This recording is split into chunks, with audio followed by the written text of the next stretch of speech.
The concept of Washington's revolving door goes like this.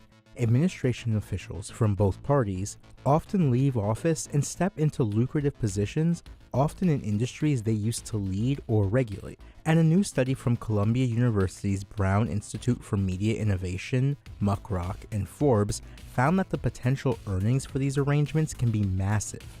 For years, we know from anecdotes that politicians can make a lot of money by going through the revolving door, but nobody knows how much. We at the Brown Institute at Columbia University tracked more than 1,100 officials in the Biden administration.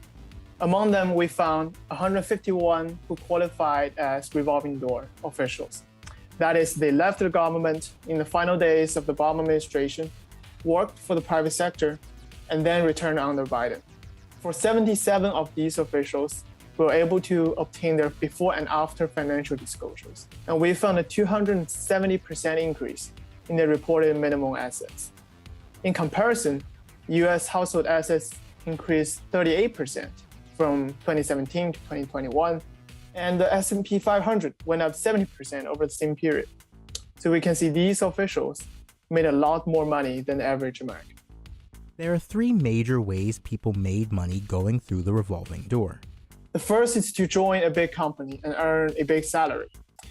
Consider Defense Secretary Lloyd Austin. After he retired as four-star general in 2016, Austin joined the boards of Raytheon Technologies, a major military contractor, Nucor Corporation, one of the biggest steel producers in the US, and Tenet Healthcare. He made more than $1 million in cash and $2 million in equities.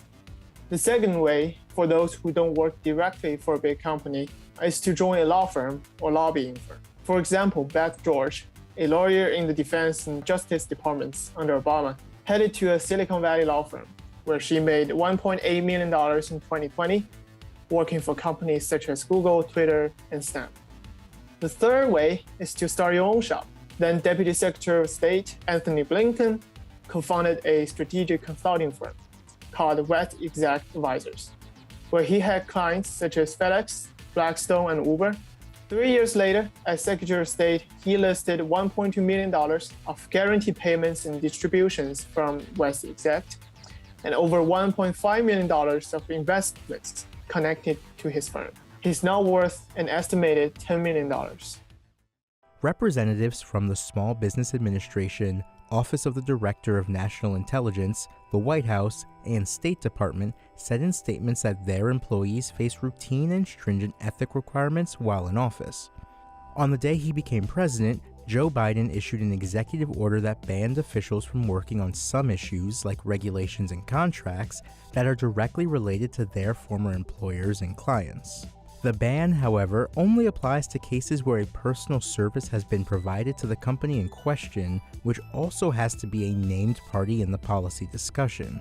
In reality, much of what a corporation wants from the government is more abstract, for example, broad tax relief or general trade policy.